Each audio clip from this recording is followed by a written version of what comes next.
You're tuning in to Black Hollywood Lives this week. Today we're talking HBO ballers, Trump, and a lot more. All that today, and we're going to have a lot of fun. All right, let's do this. You are tuned in to Black Hollywood Live this week. Ooh. You know that, you feel that beat right there, Omar. You know, it's like, coming. It's coming. Right? You just got to give him a minute. Build up. He got to drop his high 16, and then all of a sudden it's where it goes. What?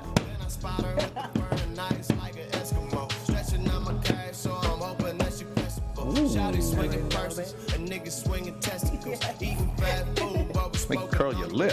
Right. You gotta put like one of your shoulders back too. That's it. I see you, Courtney. I call this the Black Billy Idol look. That's a good one. And well, what's up, everybody? Welcome to Black Hollywood Lives this week. I'm your host, Derrial Christon. Joining me today is, let's see, we have like two new people. So I know. I'm gonna start with Joelle. Hey, I'm Monique. Oh, wait, I don't give you your last name. I just give you the first name. Because you're just Joelle. You know Just what I mean? Joelle. I like that. You know what I mean? Yeah. Like, Just Joelle. Joelle. You're like Great. Madonna. Ooh. We got Courtney Stewart joining us today. What's up, y'all? And one of my favorite people. Yep. He's doing his thing. He's on HBO Ballers and just like, I'm always seeing this man work. Omar Miller in the house with us, and he did select the song today, so give him props for that. What's up now? Thanks for having me. Good to see you. It feels good to be seen. I'm here. I'm glad y'all got AC. I think last time I was around, y'all AC game wasn't up. It's good to Listen, we had to upgrade since the last time you were here. We can't have you talking about it. You know what I mean? I came anyways. How about that? That's how much love I have. That's love right there. That's love. That's love, man. Well, we got a lot of hot topics today. From Trump to, just Insecure, Jay Ellis, like a whole bunch of things. We're going to be talking about. Hey, you see who's excited about that, right?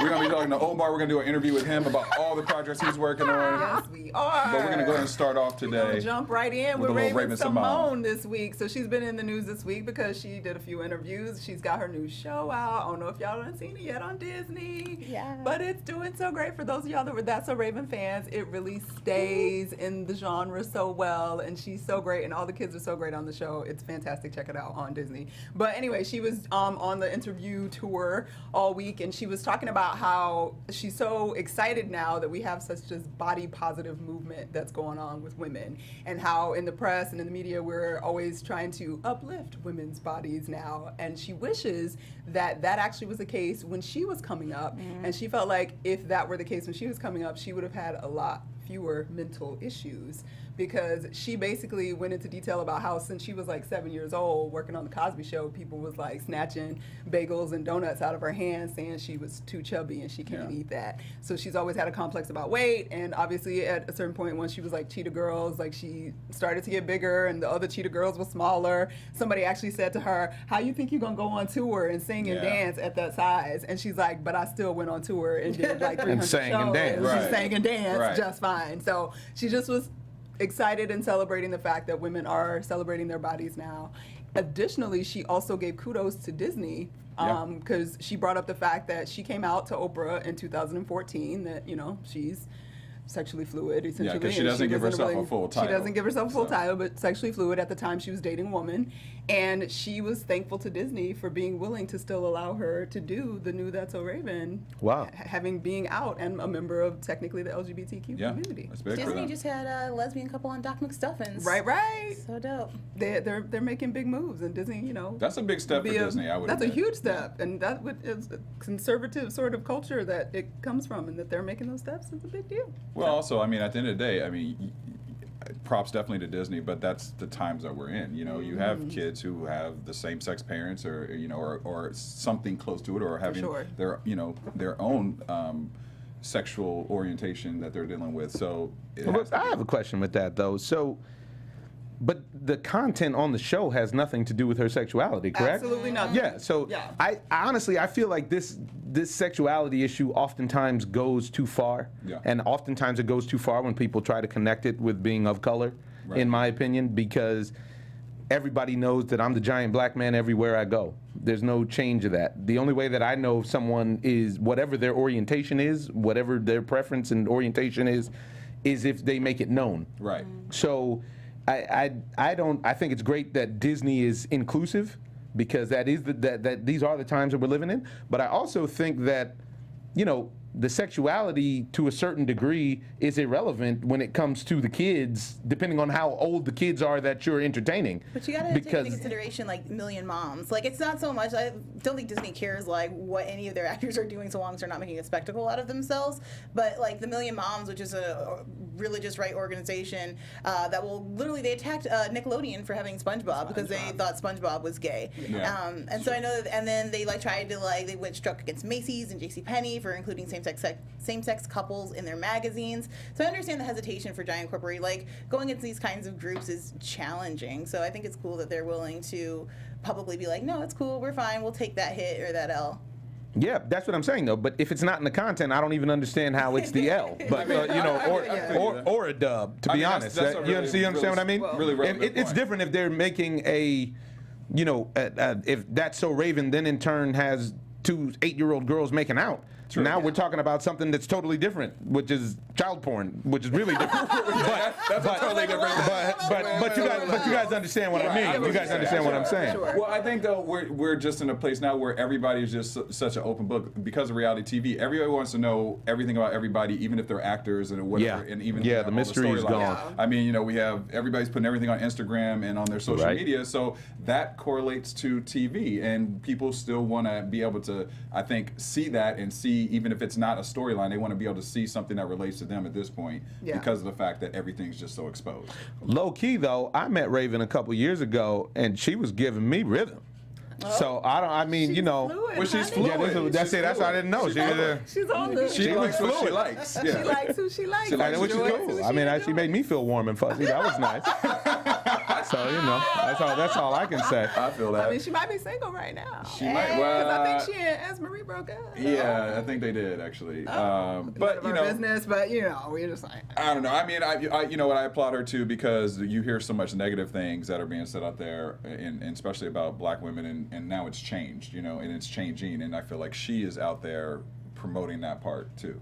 So yeah, the girl, and she's funny as hell on the show. She's a tremendous entertainer. So good, like she's one of the best of her whole generation. Yeah, because if you watch her from the Cosby Show to her show, That's So Raven, she was brilliant, and she directed some of those. She wrote them. You know what I mean? Yeah. She was absolutely. She's a great performer. She is very talented, phenomenal. So make sure y'all checking her out and supporting her over on the Disney Channel.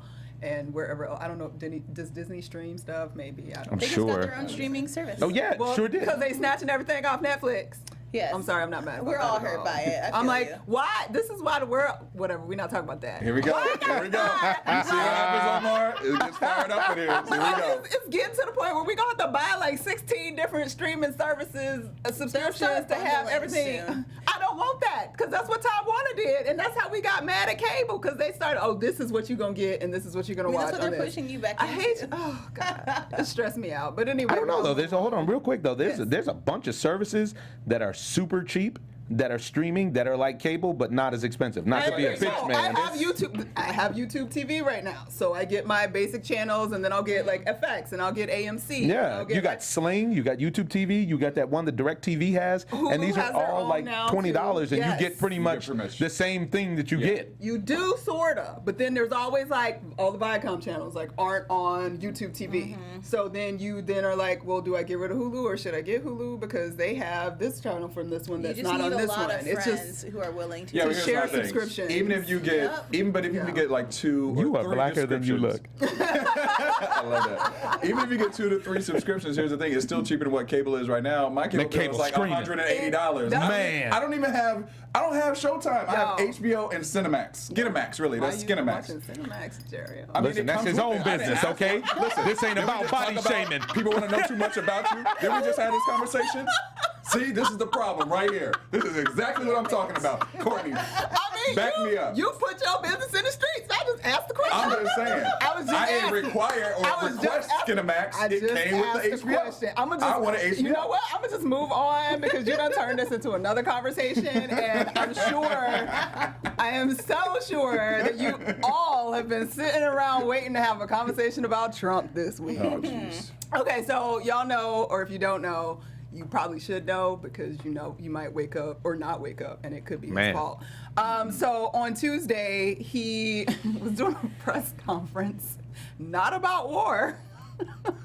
It was about the opioid crisis. Jesus. And he sort of, in his own special way, because he probably should use Ritalin or something to focus, or Adderall, whatever the one is that helps you focus.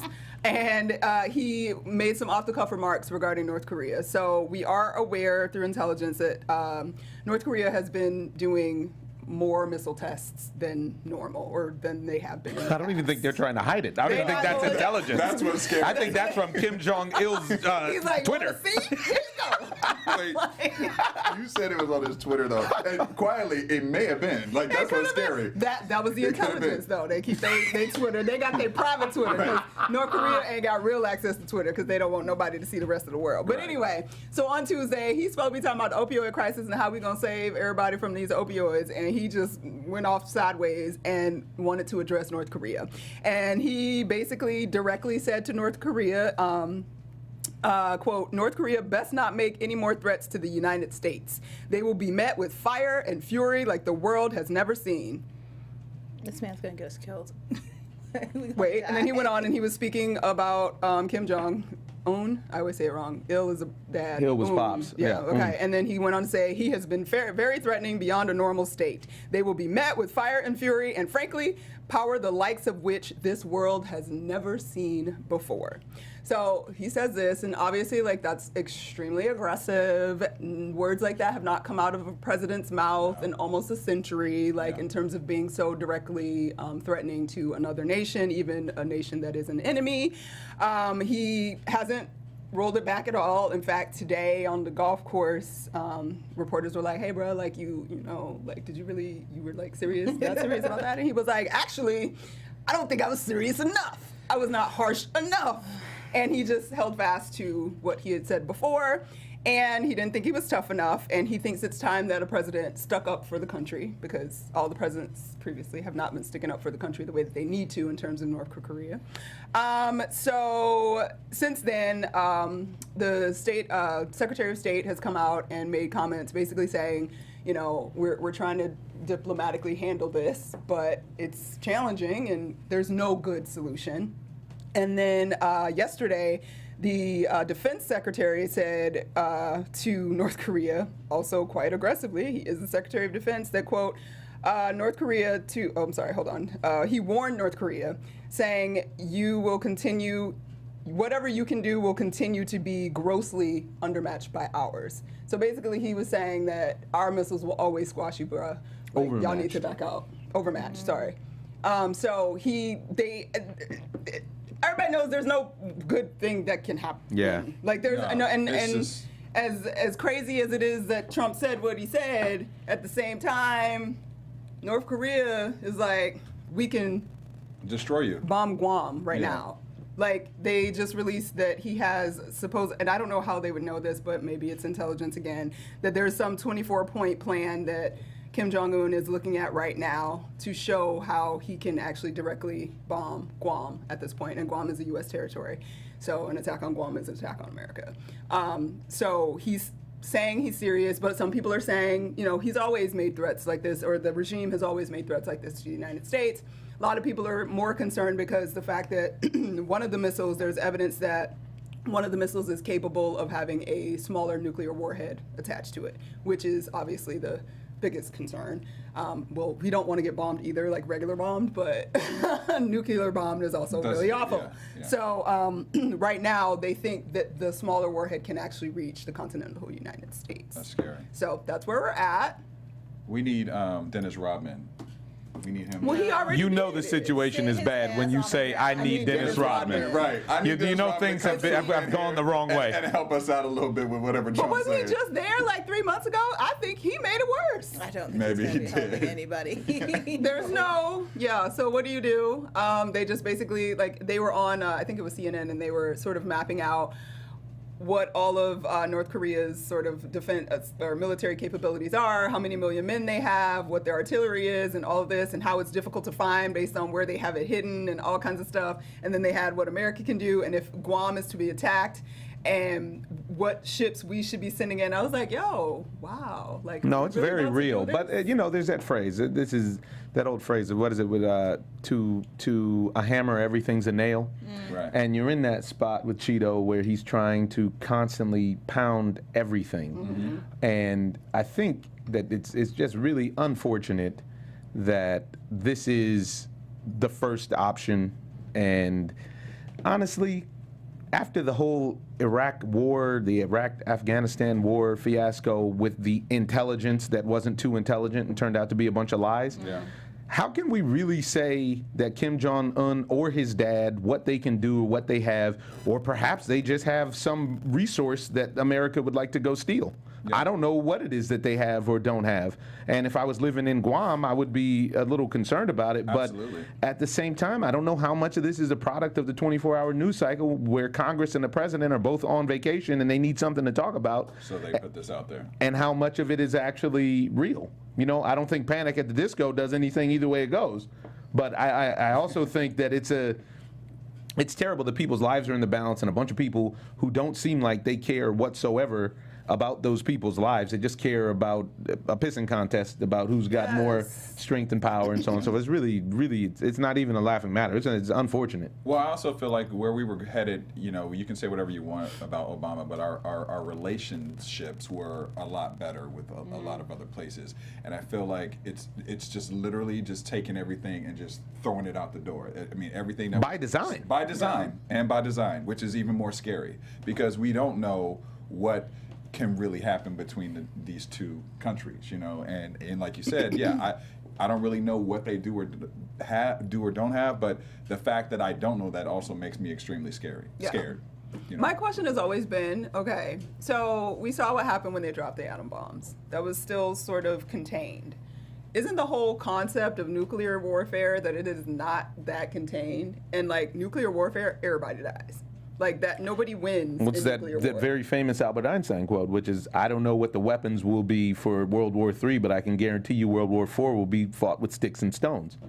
Because the nuclear is not a game. And I say something else that's not something to be proud of as an American, is that there's only one country in the history of mankind that dropped an atom bomb. Right, that's true. This isn't like common practice. You know what I mean? Right. That's true. I mean, where do we go? Where do we go? Yeah. I don't know. Yeah, I don't know. But we're going to go on 6 dates instead, okay? That might be more safe right now. Or not. What is 6 dates? This is 6 dates. So there's a story this week about some very upset women that felt like they took their power back in a dating situation. There's a young man by the name of Justin in New York City, or Hi, not New York, Justin. he was in D.C. Justin was in D.C. and basically what had happened is that he decided like, I want to go on some dates all at the same time. And so he invited 6 different women on dates to the same bar on the same night, maybe a few minutes apart. They were about 45 minutes apart. They're about 45 minutes apart. And the first woman, her name was Lisette Pliant. She's 26 years old. She was sitting, like, thinking she's on a date, and then suddenly a new date comes up, and the way he maneuvered out of the first date was to pretend like she was his friend for the new girl, and then he excused himself to go to the bathroom and left the girls there together. So they had a conversation like, oh, you on a date? Yeah, I'm on a date. You on a date? What? Okay, so they were upset. Then a third chick pops up, and they're like, I can't believe he did this. Oh my God, how dare he? Let's all order drinks and put it on his tab and go to another bar and have a great time with each other. So they went away. They got drinks and the bartender got involved on it, and like it became a whole thing. So apparently somebody knew the bartender. So when they left the bar, they found out from the bartender that was still there that like 2 more chicks showed up, and they like intervened and like got those girls to like leave and not go on the date. And so Good Morning America interviewed them, and they talked about how upsetting that was and how rude and how dare he do such a thing. But they made new friends that evening, so they felt like they had taken their power back. And GMA asked Justin to like join them on the segment and sort of talk about what he was doing or why he was doing it. and he declined to attend, but he did give a quote. And he basically told them that he was looking for love and that for him, those weren't dates, but instead they were preliminary conversations. Look, here, Justin's wait, she didn't even let you finish the statement before she wanted to go in. Go ahead, so Joelle. many thoughts.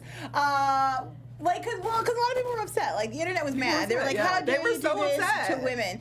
But I feel like my man used his tactics wrong. Like, this is a very common practice. Like, this is a super common practice on Tinder. Like, and women do it too. They do. Every sex does it. Like, it doesn't, queer, it doesn't really matter. People are like, you know what, let me just set up like 8 dates tonight. Let me just figure it out. I'll bail on like 2 and be like, oh, you can't make it. And then they rank like the people in their head. You know this a little bit too well.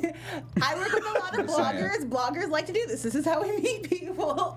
I just feel like, dude, okay, like if you're gonna try to pull this stuff in the future, like set your dates further apart. Maybe 3. 6 seems like a lot in one night anyway. Yeah. Like unless you start early. Exactly. Space out your time. Excuse yourself. Yeah. Hop to the restaurant next door. Thank you. Was there no other restaurant or bar in the area? Your strategy and planning was just off, dude. Yeah, I mean, this takes speed dating to a different level. Yeah. You know, I don't want to date you now because you're dumb. Well, yeah. Also, yeah. So like you said, at least have a 2-hour window. Maybe start a little bit early. Let's start with breakfast, then go to 2 hours, brunch. that's a lot. You're devoting a whole day. Well, I'm just saying, if you're gonna have 6 days, how do you do that right back to back? You do happy hour. You do an early dinner. That hour-long coffee break. A coffee break would be good, and you might do a late dinner if you're really up. Like I would max out at 4. I'm just wondering, would it have been different if you actually like told all the ladies that you can't tell that because then why am I going on a date with you? Nobody wants to hear that. No one's be like, you're my third date the night, so don't worry. No. You wouldn't go on a date after that if you heard the man say. I'm a little different. I might have been amused and been like, all right. It depends on how we know it. If we met each other just online and he was like, I have a couple other dates at night, I wouldn't think it was a big deal. If we like know each other from something and you like ask me out on a date, I'm going to assume that I'm the only date for that evening. Yeah, I just don't want to know about it. It's fine if you organize it that way. If I found out about it, like. Omar, if a female did this to you, would that bother you? I ain't getting the spot where a female does this to me, but first and foremost because I ain't sloppy pimping. So my man Justin, I mean, I don't understand why this is news. First, all the things going on in the world. America. I'm very disappointed in GMA there. I don't know how this is news. Probably because they became friends. You know what I mean? It was at the end of the day they all became friends and they kicked with each It was other. a live Twitter story. This is how it starts. So the first girl was tweeting about it as it was happening. Yes. She was like, guys, I met this other girl on a date. We're friends now. Holy crap, a third one walked in. So people are following live. That's how it became news because that's how I found out about it. Like, I was on Twitter like, what the hell? Yeah, it's like that stripper that was in Everybody wants to know Orlando. everything about you all the time. But the other point is back to the sloppy pimping. So let's say realistically, let's say he caught rhythm with somebody and it was like, hey, you know, maybe we just need to go have a nightcap or come to the room or whatever it is. You set yourself up to lose. You have no winning. Lost. You have no winning outlet here. Yeah. I'm assuming that you're going to pay for 6 dates. So now you're paying for 6 drinks and 6 dinners and everything as well as you setting yourself up to get no buns. Yeah, 0. So He says he's looking for love, Omar. Go on, give Justin some credit. he's not looking for love with 6 dates in not within an hour. Dates, guys. They were preliminary conversations. Which leads me to say it's not news then. Right. And does he tell them, was he planning to tell them like in that process when they're like, well, wait, we're having a good conversation. It's only been 45 minutes. Yeah, I got to go because that was only a preliminary conversation. I'm sure it's he not a was date. not or did not. It's planning Or romance. maybe he's a failure. Like you saw, dude. He's like, not that smooth. was just lame. Yeah, he's not smooth. Try again next time. A brother? We don't know. We have no idea. Justin has not shown his face. Yeah. Well, he had a few girls. He had like 2 2 women of blondes, a color. brunette, and 2. I thought it was 1 woman of color. I thought the I don't woman know. in the front, Whatever. she looked a little biracial to me. That's And what I then feel. the black- and then the black woman. I saw a different And the black picture. woman So in the yeah, back. there you go. Yeah. We got 2 of them. He 2 blondes. He equally. Hey. He's an equal opportunist.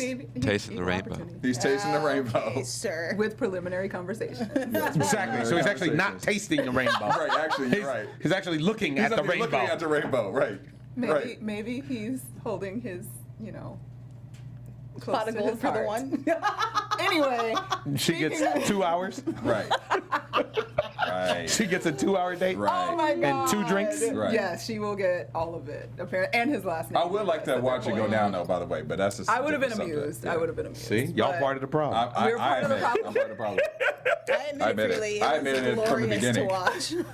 Amazing. Oh, my Well, goodness. speaking of social media and all the greatness that we get from social media, there is a movie coming out Friday, guys, as in tomorrow. It's called Ingrid Goes West. It stars Aubrey Plaza, O'Shea Jackson Jr., and that Olsen sister that I've just like trying to remember. Elizabeth Olsen. She is a great actress, she's- by the She way. is. Fantastic. She's fantastic, yeah. Okay, You see that movie about the cult she did? She was great in She's really it. good in it, yeah. Martha, Marcy, May, Marlene, yeah. Yep. She's amazing, and she is equally amazing in Ingrid Goes West. So if you want to sort of see our culture in a dark yet comical situation, go watch Ingrid Goes West. It's a hilarious commentary on social media and how it functions in our lives. And it's not like super preachy, like don't do this and don't do that, or why are we doing that? Like, it's just this woman's experience as she heads out west to change her life, but has a little bit too much of an obsession with her social media life. And you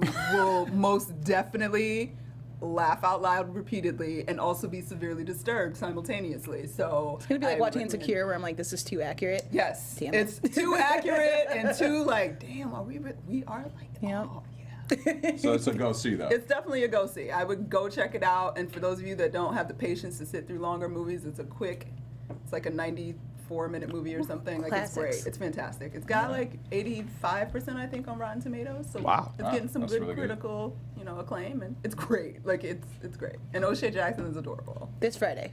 Yes, it's out tomorrow. Courtney, I was just wondering, did you ever catch Detroit? I have not gone to see Detroit because I'm not emotionally capable to watch it. I yet. saw that. I agree. I saw that last night, and it just destroyed my soul. Yeah, and additionally, I read too much because I know quite a bit about that situation historically, Yeah, me just too. from my own personal study, and some of the criticism that I'm hearing about what wasn't in it. Yeah. I think it might be a little problematic for me, even more so to watch than it would normally. Yeah, some So- some have said that it missed the mark with certain things, but acting wise, amazing. But Of missed course, the mark. yeah. I with mean, a and couple of the they storylines. create. I mean, I'm sure it's beautifully done, or at least that's a way to say something like that. It's probably about well what shot. happened. Yeah. Yeah. But I don't know if I don't know when I'm gonna be able to watch that right now. I'm gonna be. Yeah, real. we couldn't even watch Beast of No Nation together without getting. We struggle with that one, so we'll have to see. And yeah. See, you just put me in a feeling there. Sorry, all right, let me take you out that feeling because we're going to go on to our EUR Web Story Web Spotlight of the Week. EUR Web Story Spotlight of the Week. All right, so I'm going to get you out of your mood because we're going to talk about our friend, our BHL friend, who all you guys love, Mr. J. Ellis, who is doing his thing, big Yes. things. Just got renewed for Lawrence. another season Yes, of season Insecure. 3. Woo, woo. Season 3. So congratulations to that cast and Issa. Well, Jay, outside of just doing Insecure, has been working on his own projects. He and his mom are producing partners, and they have It's his mom, it's his right? mom, Paula Right? Bryant Ellis. Damn it. Yeah, it's dope, right? And so they have a new collaboration they're doing with UMC, which is the Urban Movie Channel. And so basically, if you guys don't know, we were kind of talking about this earlier about subscribing to different services that are offering content. Well, the Urban Movie Channel is a subscription streaming service created for African Americans and urban audiences that features urban content, showcases feature films, documentaries, original series, stand-up comedy, and other exclusive content. Well, he has partnered with them, and he created a show created by also Melissa Eno Effa, which is in the vein of like Scrubs meets The Office. Yeah. It's comprised of 10 to 12 minute episodes. The show centers around a quirky medical doctor of low-income health clinic who must maneuver between demanding corporate heads, outlandish patients, and her wacky but loyal staff, all in efforts to keeping the community and the healthcare afloat around her. So the first episode, which the show is called Hard Medicine, first episode premiered on August 2nd, and Jay put it on his Facebook and received over 1 million views to date just from that. So congratulations to Jay. He's always been a great supporter of BHL, and we love him here. And I'm just really proud to watch his career just continue to grow. And he stays the same. So kudos to him. It's so crazy, like Facebook. It's streaming on Facebook, and then you have another whole movie channel that's streaming. What world have we become, people? It's amazing. everywhere. Just think this is just the beginning. Think what it's going to be like beginning. within the next couple of years. You know what I mean? Yeah. Literally, you won't have a TV TV. You know what I mean? Or if you do, it's going to be. I feel like I will always have a TV. Actually, I feel like I always have a TV. I'll have a projector, but yeah, I feel you. You know what I mean? It's just kind of, you just watch everything. We just won't have any cable. We will not have cable, especially with those cable bills. Nah. Yeah. But. Everybody's like, nah, we ain't paying for no cable. Nah, but we'll find a place to watch Omar. I need them to get our internet's cheaper, okay? That's what I need. Yeah. Yeah. We pay way too much money for internet. But I think it's the exact opposite. oh, I would be willing to pay so much more money for internet than I would for cable or anything else you can think of. There is nothing that gives you the total package. The internet is LeBron James. So you talking Internet gives you See? no. The internet. I'm talking about capitalism in the sense of efficiency. If you just have TV, then you only have what they give you. Yes. If you just have a phone, then you only have two-way conversation ability. If you have the internet, everything runs through the internet. That's true. Your streaming, the TV, your emails, the phone, you name it. The internet literally connects you with, an Aboriginal person that's in Australia. That's exactly outrageous. why I think it needs to be It should free. be cheaper. That's why I think it should be free. It should be like a natural resource that's available to everyone. What natural resource you got that's free? I was gonna say it's never gonna be free. Girl. You know, or cheap. Like, Yeah, just which really, one you really fill me Just get in? the Fire I Stick. mean, Google's working on it. Google's It should got be they're setting up like free Wi-Fi in parks and stuff, so that'll connect eventually to cover whole cities. Google has no interest in giving anybody the internet for free, and neither do any of these other companies. So don't believe the lies when they tell you that. Somebody They're gonna else find- paying for it. they're for gonna a find a reason. way to make don't their money. believe They want that. you to connect They're gonna make right their in money. that park Yeah. for a About reason. connecting in community, guys. They trying to find Google's you. whole Good luck with Oh, that. oh, Joel, you're so God. optimistic. Yeah, you're so cute. You stay cute. That's that same face you put on when you heard about Jay's mama. You stay cute with your Afro pops. That's what it is. Just when you thought Jay couldn't get no more adorable. Piece. Miss Black Sunshine. I'm gonna tell Jay. Jay is my man. I'm gonna tell Jay how you lit up. Hey. About that. All right. Well, our last story of the day before we get to talking more with Omar is another positive story. A little girl by the name of Little Miss Flint. If you guys if you've been paying attention since 2014, Flint has been struggling with contaminated water, and the city's really been trying to rebuild itself and get back to just having healthy clean water. healthy living. You know, things that we take for granted, but healthy living. Well, there's a little girl who's 10 years old. She's known as Little Miss Flint. Her first name is Mari. She's partnered with Pack Your Back organization for school supply distribution in Flint last Sunday, where basically what they're going to do is give over 100 backpacks and vital school supplies to students. This year, she saw 10 times the amount that was raised nearly online. More than 1,000 backpacks were given out to every student that attended the event that she recently had. And this is what she had to say, in reference. It's like, this little girl she's so smart already. But she said, I wanted to make sure kids got the best start possible to their school year, and for their parents to not have to worry about having to buy supplies. She's our future, So we talk about President number 50. Right, She's President kind number of the 50. best. She's unbelievable. I mean, what do you guys think about this story when you saw it? I thought it was so sweet and so precious and so great, because you know how excited you used to get when you got school supplies and when it was time to go get school supplies, and if you're in a position where you can't afford them, or you're Right. definitely starting off already at a disadvantage. I mean, 100%. Yeah. and it means whatever. It's just very thoughtful and wonderful, and I love when I see it happen, because you want to start fresh and like it's a new year, and you want to feel like you jumping into the new year, not that you're like, here we go. What's Yeah. cool about, do you guys follow her on social media? I have not. She's incredible. So she's been doing this since the water crisis started. She's Little Miss Flint because she won like the state pageant or whatever, the city pageant. And she's been like collecting water. She helped, and then she like goes into detail about explaining it day to day. And then every so often she'll put up a number of like, this is how many days we've been without water. Like she's a little warrior. She's kind of She is. amazing. Yeah, because she started the hashtag Pack Your Backpack challenge last year on Twitter, and that's where she fulfilled the 100 backpacks, and now that's where we're saying it's grown to the 1,000. It's outstanding. You So talk it's about something that should be free. This is something that should be free. You're right. You're right at this point. School supplies Free should be school free, supplies, and not yeah. just for kids in Flint. Yeah, Yeah. that's true.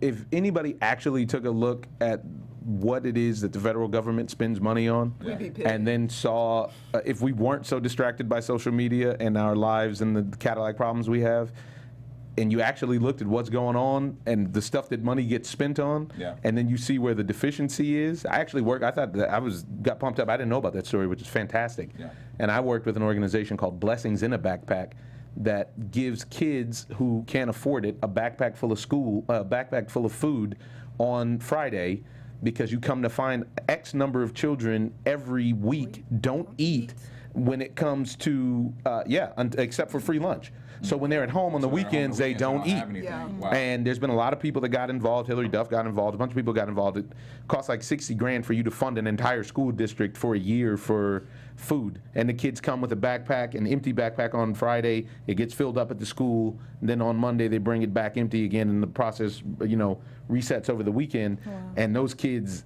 numbers have gone through the roof just because people are hungry. Yeah. You can't get nothing done when you're hungry. You can't concentrate when you're hungry. Not at all. Man, it's wild. This world is wild. I tell you. It is so Everybody wild, walking man. around talking about nuclear bombs. And kids can't even eat. That's what I'm trying to tell you. Hey, do you know how much money gets spent to make a nuclear bomb? Man. Kids can't even shower in Flint. Like, the water gives them rashes, so they have to, like, fill tubs with water bottles daily in order to get clean. Like, it's crazy. Try to fill a tub with a water bottle. Man. It ain't easy. I used to get mad at my grandma's house having to boil water on the stove because she didn't have hot water sometimes. Call that the wash up. And then you had to put in the... Yeah, I'm savvy. I'm so mad. I tell you. I mean, we got our priorities Are so messed up. They are rough. But Go little Miss Flint. Go little We Miss. love you. Miss Flint. Yeah. Doing your thing, and You're awesome. we're still praying for the city to recover from all of the tragedies that have happened there in the last few years. All right, we're gonna move on to some more positive things. Yeah. Mr. Omar Miller's in the house with us today. Hey. I was looking at your stuff. You just Done everything. You working everything, man. You're always working. I mean, currently you're on the new third season of Ballers on HBO, which premiered July 23rd. 10 episodes. EPs include Mark Wahlberg, Dwayne Johnson, Peter Berg. So I mean, it's got some heavy hitters there. We got a quick little preview clip that we will show everybody right now. Are you trying to promote? Bringing football to Vegas. What's in it for us? Money, as always, money. You're one of the few ex-players who've managed to build a second career. Why risk everything? Sounds like you're trying to discourage me. Relocation talk has been going on for years. Way more experienced businessmen than you have failed. Get out of your mind if you think I failed already. And enjoy the rest of your fucking workout. Something on your mind there, Charles? You took credit for Anthony Sutton. Did you get Reggie and Vernon out of the weed business? I can't really hear you. Watch your ass. You're gonna get it right in the teeth on this one. Yeah, that's where I like it. Man, that show, great show to be on, man. Congratulations. Great show to be on. Thank you. You played Charles, as we kind of saw you in the preview. What's been your favorite part about working on the show? You know what? I would say this is one of the first times where I've gotten to be a full-blown adult.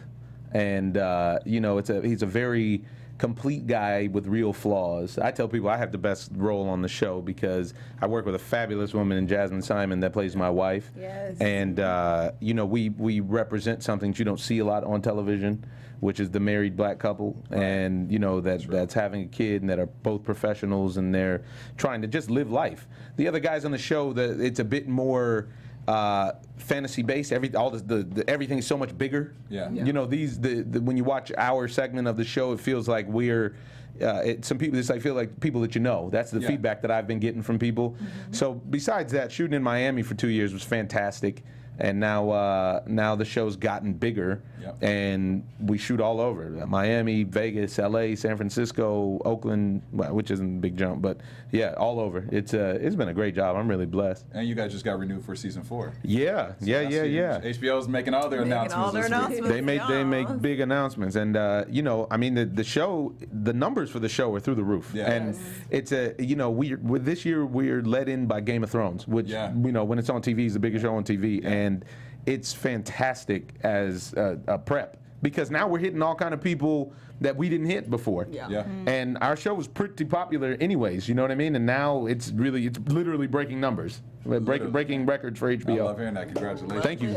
You and me both. I got a lot of people to take care of. I know that. If you could maybe write your own storyline about Charles, your character, what would you say about yourself? Wow, that's a tough one.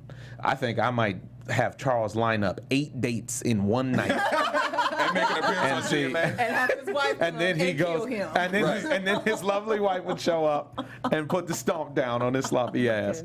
You know what? I don't know. I leave that to the writers. For me, it's just about the truth and the honesty of whatever it is that they give me to try to portray to make you guys believe it. Yeah. So I got so much other stuff that I'm working on. I'm not necessarily focused on Charles' storyline. Right. That's somebody else's job, and they've done a good job of it so far for me because I have meaty stuff to do. And wait till you see where the character goes this season. You just won't even believe it. I was gonna say, can you give us a little something, a little glimpse? No, man, you trying to get me fired? I'm not trying to get fired. But what I can tell you is there's a lot more conflict because there's a push-pull going on between Charles, his career, which is now as an assistant general manager with the team, and his life. He's a dad and he's a husband still, but this job is really stretching him, and he has to spend more time away from home. He has to, there's some neglect going on in different areas of his life that are going to cause some major problems. And you're also doing a lot of other stuff like voiceover work. You're doing the Teenage Mutant Ninja Turtles, which she was very excited about. I'm so excited about it. Yeah, I'm pretty pumped. I don't even know if we're supposed to talk about that. I guess my publicist must have got it cleared because the cat is out the bag. But yeah, I put on the bio, on the list. Yeah. Wow. So that he'd go on him. You like, but yeah. I'll say that. And then you also have you're doing some hosting because I was going to ask you if you loved sports prior to being on the show. Oh, forget about it. That's what I was doing with my life prior to getting involved in acting. Is that I was a baseball player. Everybody that knows me, that actually knows me from that point in my life, thought I was going to be a baseball player with my life. Yeah. Or be involved in the game, baseball or basketball in some way. And now what I do is a whole bunch of stuff that blends sports and travel. So I got this awesome opportunity the Tennis Channel gave me, where I've tricked them into letting me eat and drink my way across the world. I love that. And reporting as a you need a co-host for some of those travel dates. I like it. Yeah, so we've been having a blast. It's called Advantage Omar, and the segments play live on television. So Federer plays Nadal, and then they cut to me in the booth, say, hey, so what'd you get into this week? Then we roll the clip of some of my adventures with my friends, and all the different stuff that I get into on any given day while I'm in town for a tennis tournament. Yeah. Awesome. I saw it, and I was like, fantastic. man, I was like multitasking. You got a lot of. Oh, it's great. I get to direct those pieces, and me and my brother produce them, and so you can check them out. They're on tennischannel.com. After they air live on linear television, then they live online on tennischannel.com. It's a great opportunity. And is there a new film or another project that you're working on? Yeah, man. I mean, I've been working. I got a film called Blood Mountain that'll come out. It's a true story. It's an independent film. It's a true story about the only FBI agent in the history of the Bureau to be convicted of murder. Oh. Wow. And it stars Amelia Clark and Jack Houston. Ooh. And there's a lot of stuff going on. I'm really blessed to be busy. Yeah. Listen. That's half the battle. Yes, for sure. And you stay working. Do you have a passion project that you would like to see come to light sometime soon or in your future as an actor? You know what? With the way that everything is in flux right now, it's very interesting because I'm a movie head. I started in the movies. I love the movies. I love going to the movies. And I haven't even been to the movies in the past couple of weeks, which is very strange for me. Mm-hmm. So I don't really know. For me, the more modern depictions that we can get of the real life experience in America, I think those are my passion projects. I mean, when I see the shows that I watch that are on that I love watching, and I see these different elements of life, it's like, man, that's awesome. These are great things to be a part of. Mm-hmm. And I'm a big fan of independent movies. Yeah. So I would like to just get back into making movies and making independent films and making more movies. It would be great. You don't have to go to the movie theater to see them. You can watch them at home. Most people have a setup at their house that they really like. Yeah. But I just want to tell compelling stories, That's the thing. For sure. Well, man, we really are blessed to have you in the studio today and love watching your work from where you started to where you're at now. We know there's going to be some more amazing things come out to you. Where can fans find you? And if we want to know more about like some of your social media stuff you're doing, some of the other projects, like anything. I'm gonna be on Figaro and Normandy. No, no. You guys, You guys can find me at my Instagram page is Omar Benson Miller. My Twitter page is Omar Miller. My Facebook page, I think, is Omar Benson Miller. And all my stuff is always updated there. I'm not necessarily the most sharey person because I'm still of that generation where privacy is more important than transparency. Yeah. But I share everything I do professionally. So anything that you want to know about me and what I'm in or what I'm producing, directing, or starring in or whatever, there'll always be a clue to that on my social media. And if you just want to sit around and hear me talk crazy about sports, you can go to uninterrupted.com. I've been we have a show on LeBron James's website now. That's right. Called The Ozone, and it's me and one of my brothers, and basically I make you privy to a conversation that two brothers have in the living room, except for we have mics. So it's it's unfair and partial. It's nothing intimate. Nothing PC. Nothing PC. It's all love. Yeah, it's all real. Right. It's not all love. It's all the time. Y'all know how family is. Right. I don't have too much. Yeah. Courtney, where can fans find you? I'm sorry. I'm everywhere on the social medias at Stuart Starlet. Hey guys, I'm Joel Monique. You can find me all over the internet at Joel Monique and every week at blackgirlnerds.com. And you can find me at Derrial Christon on Instagram, Twitter, Facebook, and you'll catch me watching Ballers on HBO as well. My man. Yeah. Congratulations, man. We want to see you again soon and come in and talk about some future projects. Thank you. I appreciate it. Thank you. Everybody have a great weekend. From executives Keven Undergaro, Derrial Christon, Tiana Hobson, and the entire BHL staff, we would like to thank you for supporting Black Hollywood Live, the first online broadcast network dedicated to African-American entertainment. For questions and comments, contact us. info@blackhollywoodlive.com. Like us on Facebook, tweet us, or Instagram us at BHL Online. And I am the official voice of Black Hollywood Live, Scipio, Instagram me at KingXOBay. Thanks for tuning in. The views expressed here are those of the host only and do not necessarily reflect the views of BHL or its owners or principals.